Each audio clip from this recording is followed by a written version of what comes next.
ಸರ್ಕಾರದ ಕೆಲಸ ದೇವರ ಕೆಲಸ. ಬಸವಣ್ಣವ್ರು ಹೇಳಿದ್ರು ಕಾಯಕವೇ ಕೈಲಾಸ ಅಂತ. ಪ್ರತಿಯೊಬ್ಬರಿಗೂ ಅವ್ರದ್ದೇ ಆದಂತ ಕರ್ತವ್ಯ ನಿಷ್ಠೆ ಇರಬೇಕು. ಯಾರು ಕೇಳ್ತಾರೆ ಬಿಡ್ತಾರೆ, ನಾನು ನನ್ನ ಆತ್ಮಸಾಕ್ಷಿಗೆ ಅನುಗುಣವಾಗಿ ನಾನು ಕೆಲಸ ಮಾಡಬೇಕು. ಇದು ಕನಿಷ್ಠ ಕರ್ತವ್ಯ ನಿಷ್ಠೆ. ಬರ್ದಿರೋದು ಒಂದು, ಕೆತ್ತಿರೋದು ಒಂದು, ಅದ್ರ ಕೆಳಗಡೆ ನಾವು ಓಡಾಡೋರು, ನಾವು ಮಾಡೋದು ಅದಕ್ಕೆ ತದ್ವಿರುದ್ಧ. ಇದು ನಮ್ಮ ಸಮಾಜದ ನಿಯಮ ಆಗಿಬಿಟ್ಟಿದೆ ಇವತ್ತು. ಅವ್ರವ್ರ ಕೆಲಸ ಅವ್ರು ಮಾಡಬೇಕು, ಮಾಡ್ತಾ ಇಲ್ಲ.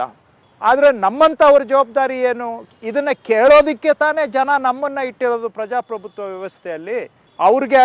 ಅವರು ಒಂದು ಸತಿ ಕೆಲಸಕ್ಕೆ ಸೇರಿದ ಮೇಲೆ ಅವರು ರಿಟೈರ್ ಆಗೋವರೆಗೂ ಭಾಳ ವೀಕ್ ಅಕೌಂಟಬಿಲಿಟಿ ನಮ್ಮ ಸಿಸ್ಟಮಲ್ಲಿ ಇದೆ. ಏನಾದರೂ ನೀವು ಒಬ್ಬರ ಮೇಲೆ ಆ್ಯಕ್ಷನ್ ತೊಗೊಳಕ್ಕೆ ಹೋದರೆ ಅವ್ರ ಪರವಾಗಿ ಅವರ ಸಂಬಂಧಿಕರು, ಅವರ ಜಾತಿ ಜನಾಂಗ ಎಲ್ಲರೂ ಬರ್ತಾರೆ. ಜನ ನಮ್ಮ ಪ್ರಜಾಪ್ರಭುತ್ವ ವ್ಯವಸ್ಥೆಯಲ್ಲಿ ಚುನಾಯಿತ ಪ್ರತಿನಿಧಿಗಳು ಇರೋದೇ ಇದನ್ನು ಒಂದು ಅಕೌಂಟಬಿಲಿಟಿ ತರಬೇಕು ಅಂತ. ಅವರು ಎಚ್ಚರ ತಪ್ಪಿದಾಗ ಅದನ್ನು ಎಚ್ಚರ ವಹಿಸಬೇಕಾಗಿರೋದು ನಮ್ಮಂತ